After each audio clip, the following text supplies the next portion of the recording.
This is one of my favorite little gyms here in Washington where we live.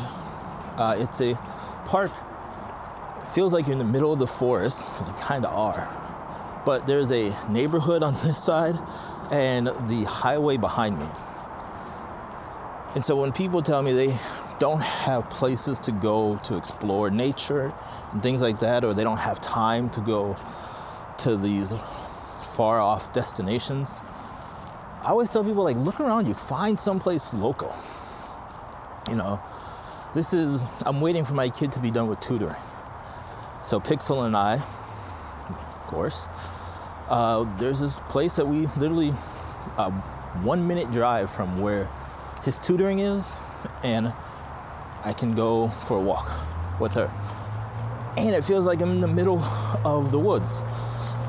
But you can see cars right behind me, right? So this is not I'm not out here by myself. I'm not like somewhere out in the bush. I'm in the middle of the city. But yet I can still get out and take some pictures. I can get out, stretch my legs, and stretch those creative muscles. The thing I talk about a lot is just getting out and doing some creative work. Like, I just have the Ricoh GR3X with me today, just to get some shots in. So let me show you. So this is a scene that I'm looking at. And I'll take a picture. I'd actually step back. But you can see this is what I'm framing up. Like, tree right here, and these trees. This is a little bit wider than the GR3X, but you get the point. And so if you are pressed for time, and I've talked about this, how to get more photography, squeeze in more photography in our busy lives. We're all busy. I get that. I understand that. And for all of us, myself included, this is just a hobby. This is not a profession or anything like that. But even with that hobby, you have to get out there and just do it. And I want to say, Don left an amazing comment on my tips to get more photography in your daily life or something like that. And he said something that really resonated with me, and I wish he kept it on the he kept the comment pinned. But it was how he likes to do it is he likes to plan his trips, research a location, plan it, and then go, and then come back and look at his pictures and go through them and really see his pictures. Hold on, just take in this one. Another really interesting perspective. And I absolutely love that idea. I don't do that right now, but Don, I'm stealing that from you. Thank you. So going out to, and this is a park I've been to 50, 60 times. Like, this is not new. And so, one thing I would say, and I guess the theme of this video is, like, it's okay to have a place where you go to on a regular basis. I come here because Pixel needs a walk. I want to take some pictures. And this is literally down the street from my kid's tutor.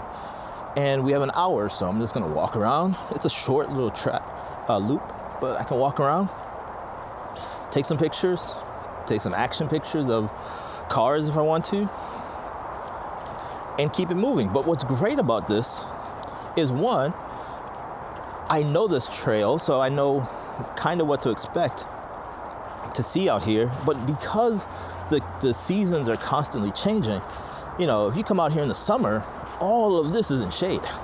It's a canopy of leaves. Right now, I can show you, it's barren, right? It is not a lot of leaves. I mean, it's still very green, and you can maybe you can hear the highway that's like literally right over here. But it's, that's the nice part about coming to a location that I know,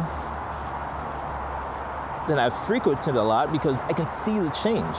Now, if I came here once, maybe twice a year, I wouldn't notice if some of the trees that were down from a storm a couple months ago, or how this artist conch has grown since, over the last few times I've been here.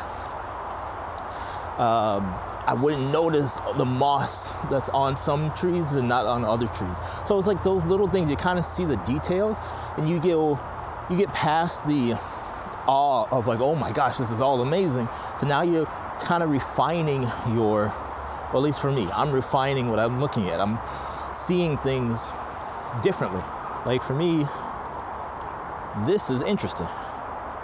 And I've walked past this 1,000 times. Not literally, but figuratively. But now this is a cool picture that I'm gonna take. And then I'm actually gonna put this in macro mode, or close-up mode, and get right in there. Pretty cool. While this one is just doing her thing.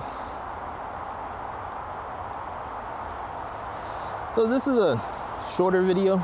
It's not trying to teach you anything, or I don't have any tips, but other than you can find ways, like we've talked about before, finding ways of fitting photography into our daily life. If you want to do what Don does and plan your trips and then go out there and do it. Ooh, this is cool.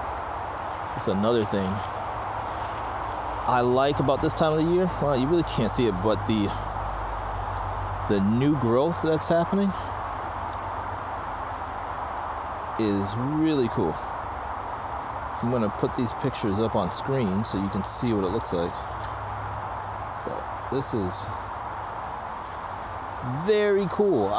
This is why I love, move my focusing point, why I love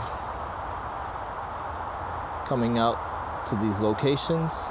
There's no real moral to the story of this video other than, there are ways to fit, there are more than one ways to fit daily, or photography, not daily, but photography in your life. For me, coming to a place like this, which again, amazing location, tucked between a neighborhood and the road, the highway over here, works for me. It's awesome. I get to stretch my creative legs. But then there's the way, like Don suggested, of how he does his plans his photography, which I think is awesome. And Don, I'm gonna steal that. So, there's more than one way to, I was gonna say something that sounded really bad. So there's more than one way of doing something, so let's just do that. All right, I don't know what this video is, if it's ever gonna come out, but thank you as always for watching this video. If you like the ramblings of a middle-aged man talking about photography, the philosophy of photography, and photography gear with his trusty assistant who's trying to she got her gentle leader off her face. Please hit that like and subscribe button, and I will see you in the next one. Talk to you later. Bye-bye.